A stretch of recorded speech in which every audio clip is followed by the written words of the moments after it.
ரொம்ப ஆச்சரியமாக இருக்குது. அதாவது இவ்வளவு சின்ன வயசில் இவ்வளவு பக்குவமா அப்படின்னு ஆச்சரியப்பட வைக்கிறார் விஜய்.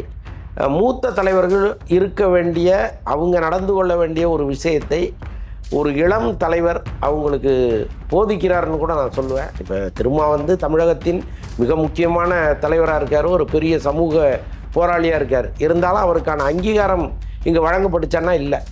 அவர் மனசுக்குள்ளேயும் ஒரு ஏக்கம் ஒன்று தொடர்ந்து இருந்துகிட்டே இருக்குது. இன்றைக்கி அவருடைய இடத்துக்கு போய், அவர் வீட்டுக்கு போய் பார்க்கும் பொழுது அவர் உள்ளபடியே நெகிழ்ச்சி அடைகிறார். இதற்கு முன் நடக்கலையே அப்படின்னு நினைக்கிறாரு. அவருடைய தொண்டர்களும் ரொம்ப ஆச்சரியமாக பார்க்காது. பட் இந்த சட்டசபையில் பேசாத ஒரு விஷயத்தை அவர் எடுத்து சொல்கிறாரு. அதை சொல்கிற விதம் அதெல்லாம் ரொம்ப அற்புதமாக இருந்துச்சு. நமக்கே அது ரொம்ப புதுசாக இருக்குது. ஆனால் இங்கே உட்காந்து விஜய் வேற ஒன்று ஆப்ரேட் பண்ணிகிட்டு இருக்காரு. இது டெல்லி எதிர்பாராத ஒரு விஷயமா இருக்குது. நாம் ஏதோ சின்ன பையன் சினிமாவிலேருந்து வந்தால் அவனுக்கு என்ன தெரியும், வளைச்சி நெரிச்சு பிடிச்சி நம்ம பக்கத்தில் வச்சுக்கலான்னு நினச்ச ஒரு டெல்லி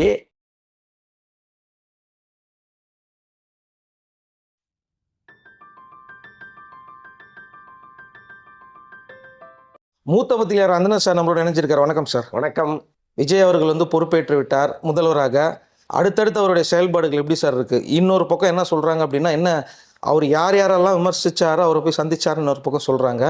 இன்னொரு பக்கம் வந்து பார்த்திங்கன்னா, இது அடுத்தடுத்து தொடர்ந்து செஞ்சுக்கிட்டு இருக்காரு. இதுக்கப்புறமா எல்லார் சார்புமாக இருக்க போகிறாரா, இல்லை தனித்தன்மையாக வந்து பார்த்திங்கன்னா அவர் என்ன முடிவு எடுக்கிறாரோ அது மாதிரி தான் எடுப்பாரா? ஆக்சுவலாக முருகப்பெருமானை சொல்லுவாங்க, அப்பனுக்கே பாடம் எடுத்தவன் அப்படின்னு. கிட்டத்தட்ட விஜயையும் நம்ம அப்படி தான் சொல்ல வேண்டியது இருக்குது. ஒரு 60 ஆண்டு கால அரசியல் அநாகரிகத்தை ஒரு விஜய் வந்து மாற்றிருக்கிறாரு அப்படின்னு தான் நான் சொல்லுவேன். ஏன்னா இங்கே அரசியலுங்கிறது மக்கள் பணி, ஒருத்தர் அடிச்சுக்கிட்டு சாகிறது இல்லை அப்படிங்கிறத வந்து பல பேர் இங்கே ரொம்ப வேதனையோடு பார்த்துருக்காங்க. ஏன்னா இப்போ இந்த 2 கட்சிகள் மாறி மாறி ஆட்சி பண்ணியிருக்கு. 2 கட்சி தலைமையுமே பெரிய வன்மத்தோடு தெரிஞ்சிருக்கு. ஆக்சுவலாக பல ஊர்களில் வெட்டு குத்து மண்டை உடைப்பு இது எல்லாமே நடந்திருக்கு. என்ன காரணம்னா, இந்த கட்சி அந்த கட்சிக்கு பிடிக்காது, அந்த கட்சியை இந்த கட்சிக்கு பிடிக்காது. ஆனால் தலைவர்கள் எல்லாரையுமே நாம் சந்தித்து ஒரு இணக்கமான ஒரு சூழ்நிலையை உருவாக்கணும் அப்படின்னு நினச்சி எதிர்கட்சி தலைவர்கள் எல்லாமே போய் சந்திக்கிறார். அவரை மிக மிக அசிங்கமாக திட்டின சீமான் கட்சியவே போய் பார்க்குறாரு. அவர் சீமானே பார்க்குறாரு. அந்த கட்சியை மதிக்கிறார். அவர் யாரையும் பழி வாங்க மாட்டோம் அப்படின்னு சொல்கிறாரு. ரொம்ப ஆச்சரியமாக இருக்குது. அதாவது இவ்வளவு சின்ன வயசில் இவ்வளவு பக்குவமா அப்படின்னு ஆச்சரியப்பட வைக்கிறார் விஜய். மூத்த தலைவர்கள் இருக்க வேண்டிய, அவங்க நடந்து கொள்ள வேண்டிய ஒரு விஷயத்தை ஒரு இளம் தலைவர் அவங்களுக்கு போதிக்கிறார்னு கூட நான் சொல்லுவேன். இதற்கப்புறம் தமிழக அரசியலினுடைய அந்த போக்கே மாறும். இதுக்கப்புறம் வந்து ஒரு அரசியல் வன்மத்தோட ஒருத்தர் பார்க்காம போகிறது, பேசாமல் போகிறது, எப்படியாவது அவங்கள கொண்டு போய் ஜெயிலில் தள்ளிட்டு அதை வந்து சந்தோஷமாக கொண்டாடணும்னு நினைக்கிறது. ஸோ இதெல்லாம் இல்லாமல் இருக்கும்னு நான் நினைக்கிறேன். அப்படி ஒரு அற்புதமான ஒரு குத்து வழக்கை ஏற்றி வச்சிருக்கிறார் விஜய். அவரோட வீட்டிலே போய் பார்த்துருக்காரு, திருமாவர்களோட வீட்டிலே போய் பார்த்துருக்காரு. இப்போ அவர் கூட வந்து பார்த்திங்கன்னா டெல்லியிலேருந்து சொல்லியிருக்காரு, நாங்கள் திமுகவில் தொடர்வதா இல்லைன்னா விசிகாவில் தொடர்வதா அப்படிங்கிற முக்கியமான முடிவுகள்லாம் எடுக்க போகிறோன்னு அவர் ஒரு பக்கம் சொல்லிக்கிட்டு இருக்காரு. இது எப்படி போகணும்னு நினைக்கிறீங்க? இல்லை, கூட்டணி கணக்குகள் ஒரு பக்கம் இருக்கட்டும். இன்றைக்கி வந்து வாக்கெடுப்பு நடக்க போகுது.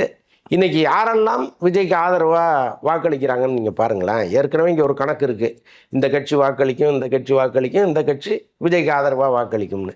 இதை தாண்டி எவ்வளோ பேர் அவருக்கு வாக்களிக்க போகிறாங்கங்கிறத மட்டும் பாருங்கள். ஏன்னா இந்த ஒரு 2-3 நாளாக அவர் சந்தித்த தலைவர்கள் எல்லாருமே வந்து கிட்டத்தட்ட விஜய் மீது பேரன்பு கொண்டுட்டாங்க.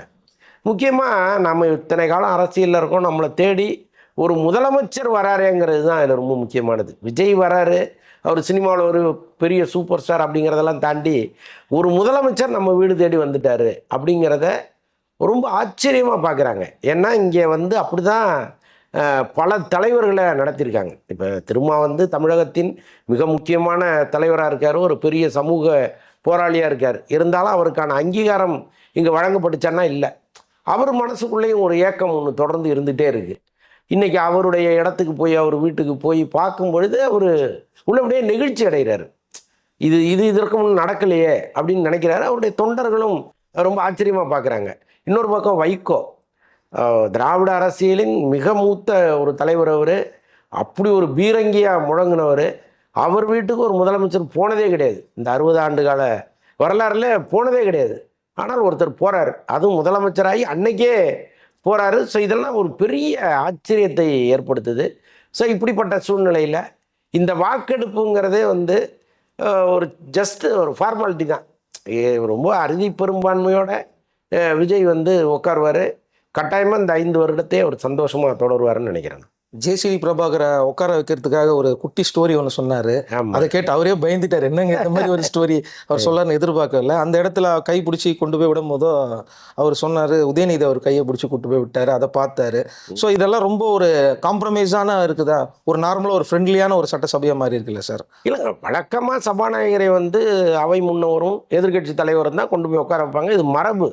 ஆனால் இந்த மரபு எப்படி வந்ததுன்னா ஒரு சம்பவத்தை சொன்னார் பாருங்க, உள்ளபடியே ரொம்ப ஆச்சரியமாக இருந்துச்சு. ஏன்னா என்னதான் இருந்தாலும் விஜய்க்கு வந்து அந்த கருத்தை எடுத்து கொடுத்தவர் யாருன்னு நமக்கு தெரியாது. பட் இந்த சட்டசபையில் பேசாத ஒரு விஷயத்தை அவர் எடுத்து சொல்கிறாரு. அதை சொல்கிற விதம் அதெல்லாம் ரொம்ப அற்புதமாக இருந்துச்சு. நமக்கே அது ரொம்ப புதுசாக இருந்துச்சு. குட்டி ஸ்டோரி எப்பவுமே சொல்லுவார், அது இங்கே போட்டு சொல்லியிருக்காருன்னு நினைக்கிறேன். இல்லைங்க, தமிழக அரசு இது சட்டசபை வந்து ரொம்ப சுவாரஸ்யமானது. ஒரு காலத்தில் கலைஞரும் எம்ஜிஆரும் இருந்தப்போ அந்த சட்டசபைங்கிறது அவ்வளோ சுவாரஸ்யமாக இருக்கும். அப்போ துரைமுருகன், ரகுமான்கான், சுப்புன்னு ஒருத்தர் இருந்தார். இவங்கெல்லாம் வந்து அந்த சபையை நடத்தவே விட மாட்டாங்க. அவ்வளோ அட்டகாசம் பண்ணுவாங்க. அவங்க பேசுகிறது, அப்புறம் தாமரைக்கணி இருப்பார். ஒரு மாதிரி சுவாரஸ்யமான ஒரு சபையாக இருந்துச்சு. அதில் ஆரோக்கியமான விவாதங்கள் நிறைய நடந்திருக்கு. இந்த கலைஞருடைய இலக்கிய நடையெல்லாம் அங்கே வெளிப்படும்.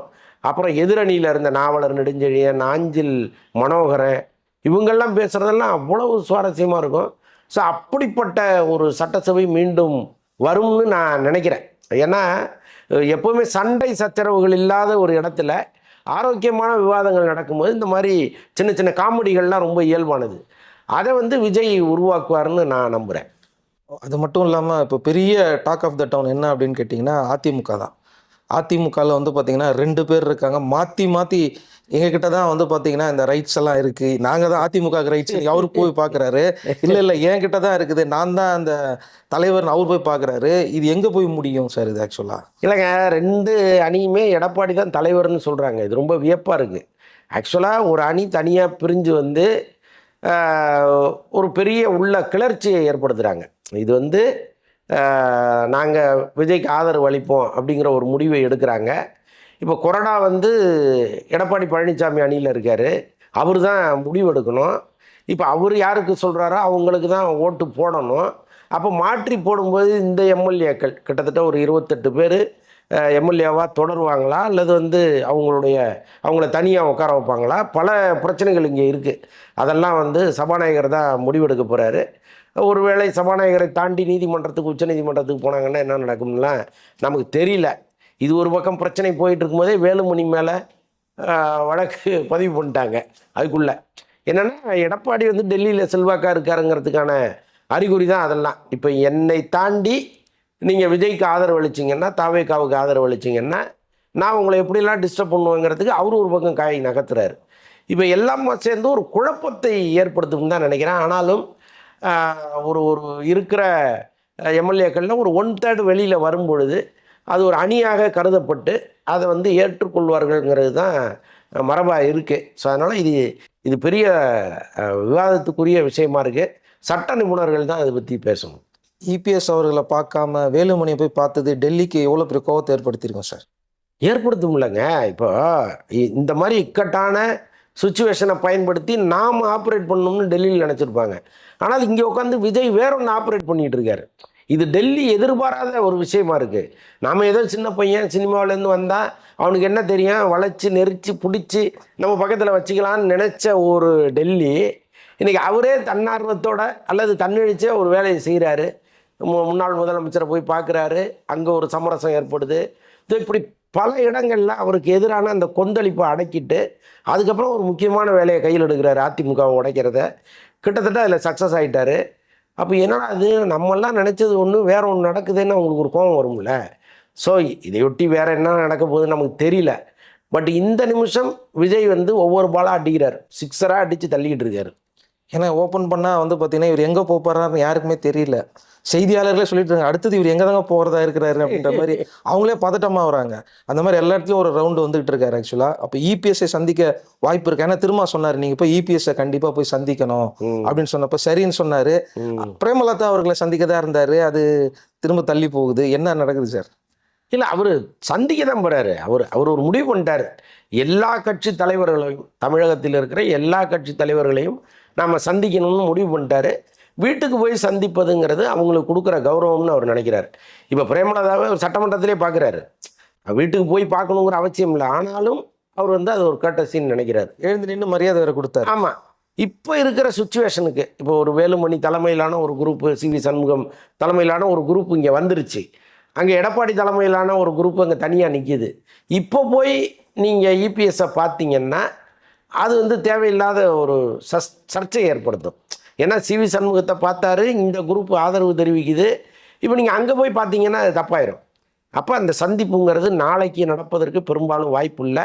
இந்த வாக்கெடுப்பெல்லாம் முடிந்த பிறகு ஒரு வேளை போய் பார்ப்பதற்கும் வாய்ப்பு இருக்குது. அதை நம்ம உறுதியாக சொல்ல முடியல. இப்போ அது மட்டும் இல்லாமல் என்ன முக்கியமான கேள்வினா, 2 பேருமே பேச அனுமதி கொடுத்தாங்க. இபிஎஸ் அவர் பேசுறதுக்கு அனுமதி கொடுத்துருக்காங்க, வேலுமணி அவர் பேசுறதுக்கு அனுமதி கொடுத்தாங்க. இது வரைக்கும் நடைமுறையிலே இல்லாததை இது எப்படி அனுமதி கொடுத்தாங்கன்ற கேள்வி வந்திருக்குல்ல சார்? இல்லை, அவர் தனி அணியாக காலையிலே போய் லெட்டர் கொடுத்துட்டாங்க. இப்போ சிவி சண்முகம் அணி வந்து நாங்கள் சட்டமன்றத்தில் தனியாக இயங்க போகிறோம், எங்களை நீங்கள் அங்கீகரிக்கணும் காலையில் ஒரு லெட்டர் கொடுத்துட்டாங்க. நீங்கள் லெட்டர் கொடுக்காம இருந்திருந்தீங்கன்னு வைங்களேன், அதுக்கு கேள்வி நிறையா இருக்குது. நீங்கள் பேசணுமான்னு கேட்குறாரு. ஏன்னா அவர் நான் பேசணும்னு அவர் சொல்கிறாரு. நீங்கள் பேசணுன்னா பேசுங்கன்னு அனுமதி கொடுக்குறாரு. அதுக்கு என்ன காரணம்னு இவங்க தனியாக ஒரு கடிதம் கொடுத்தது தான். அது ஓரலாக சொல்லியிருந்தால் கூட அதுக்கு சபாநாயகர் அனுமதிச்சிருக்க மாட்டார். ஏன்னா ஒரு நேர்மையான சபாநாயகராக அவர் அங்கே வந்து உட்காந்துருக்கிறார். ஒன் சைடாக கட்டாயமாக எந்த முடிவும் அவர் எடுக்க மாட்டார். நீ டிடி அவர்கள் வந்து விஜய் அவர்களை வாழ்த்தி பேசினார்னு அவரோட இதுல அணியில் இருக்கக்கூடிய காமராஜ் அவர்களை வந்து நீக்கம் பண்ணிட்டாரு.